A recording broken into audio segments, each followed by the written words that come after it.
Donaré pas primer al doctor Castells, que és el cap de servei de l'Institut de Malalties Digestives de l'Hospital Clínic, que parlarà d'aspectes relacionats amb la colonoscòpia a la síndrome de Lynch. Bon dia, moltes gràcies per haver vingut aquí. Permeteu-me que les primeres paraules no siguin del tema aquest, però és de les poques vegades que no he participat en l'organització d'un acte d'aquest tipus i per això em puc permetre la llibertat de felicitar i agrair a tots els organitzadors que han participat amb molta il·lusió a l'hora de muntar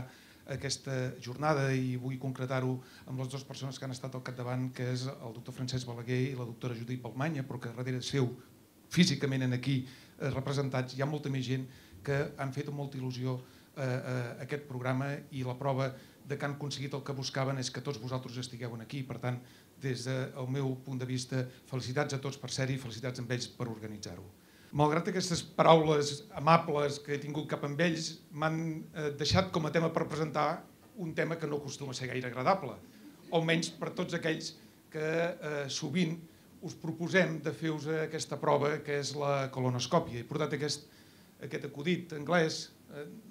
No crec que hi hagi gaire diferència del tipus de colonoscòpia que es fa als Estats Units, aquí era a l'Hospital dels Veterans, de la que podem arribar a fer nosaltres, i realment és només per reflectir que és una exploració que té bastanta mala premsa. Nosaltres és una exploració que en fem molt d'ús, ho sabeu personalment, i és perquè ens permet accedir a l'interior del còlon, veure el que hi pot haver-hi allà, prendre biòpsies, treure pòlips, i per tant ens sembla que és el pal de paller, almenys des del punt de vista dels gastroenteròlegs com jo, creiem que això és una gran eina que podem oferir no per curar la malaltia aquesta de la síndrome de Lynch, però sí per prevenir-ho. Per què fem nosaltres la colonoscòpia?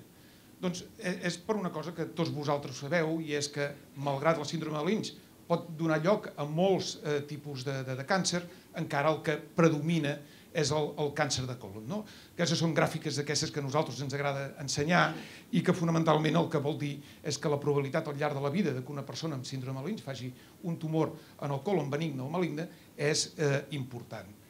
També sabem que la gent que ja ha tingut un càncer de còlon té possibilitats de tenir-ne un altre, i això li pot passar a qualsevol persona que ha tingut un càncer de còlon, però la gent amb síndrome de Lynch té una probabilitat una mica major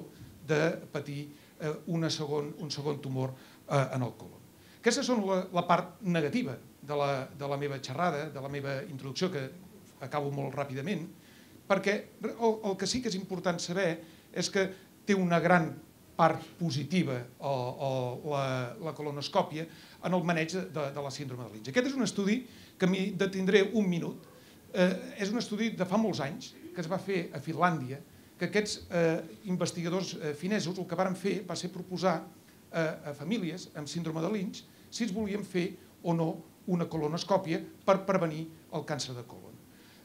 Com sempre passa, i això ho sabeu bé també vosaltres, i els testimonis abans ho han ben reflectit, hi ha familiars que ho accepten i familiars que no accepten aquest tipus de vigilància. I aquests autors el que van fer va ser recollir l'experiència al cap de molts anys. Això són 15 anys de seguiment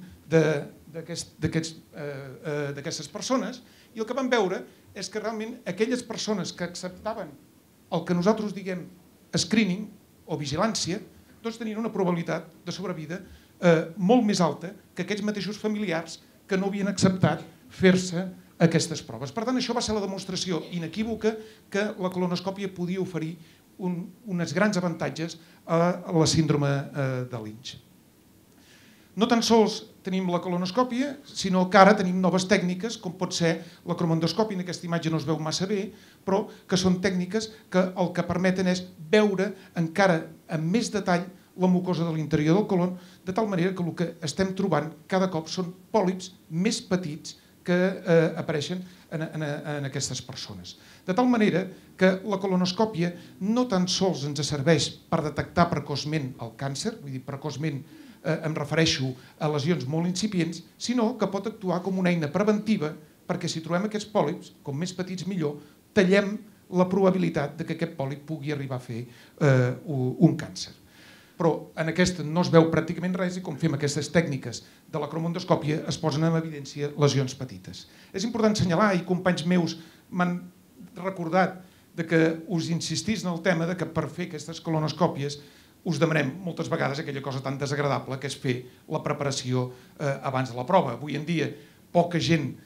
s'emporta un mal record de la colonoscòpia, però sí de les preparacions, perquè malgrat també s'ha avançat molt, continuem sense tenir les eines més adients per poder-ho fer d'una manera senzilla i sense molèsties. Però per nosaltres, la gent que fa endoscòpia, és fonamental que el budell, el colon, estigui el més net possible. Només per concloure,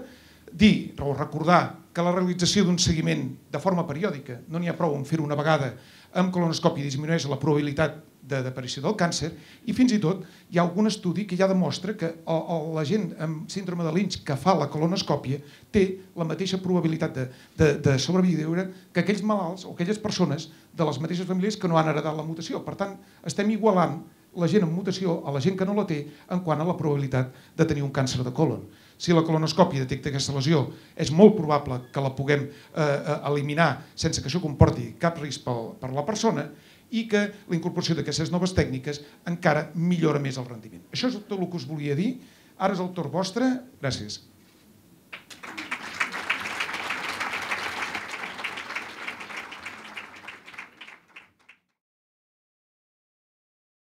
Deixem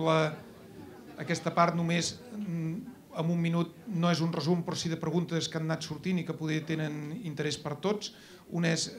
exactament què és la cromoendoscòpia, que m'han preguntat. La cromoendoscòpia és un aparell d'endoscòpia normal i corrent, però que injectem tinta a través d'un canal i això ens permet visualitzar la mucosa amb més detall, però no és un aparell diferent.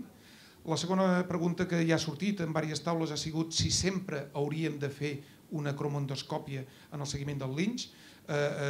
Idealment sí, perquè ens sembla que té major resolució, però aquest és un aspecte que encara s'està estudiant i que nosaltres estem estudiant en diversos hospitals i, per tant, probablement d'aquí uns anys us podrem dir això amb més contundència de fins a quin punt sempre s'ha de fer, si és recomanable o si no cal fer-ho. I l'altra pregunta també que ha sortit de manera reiterada és si la prova de detecció de sang que femta pot arribar a substituir la colonoscòpia. Evidentment aquesta és una prova molt més senzilla perquè és posar una mostra de femta en un tubet i s'analitza, i això ho estem fent a població general, és a dir, gent que no té un risc incrementat pel càncer de colon, només que tenen el factor de risc de l'edat, a partir dels 50 anys augmenta el risc de càncer de colon, i aquesta gent, a la població general més de 50 anys, els hi fem la prova de sang que femta, però això no es recomana a la síndrome de Lynch, perquè el comportament de la malaltia és diferent, els pòlips poden créixer a una velocitat més ràpida que la població general, poden haver-hi pòlips que no sagnin i, per tant, creiem que la prova principal de vigilància o de seguiment a la síndrome de Lynch és la colonoscòpia.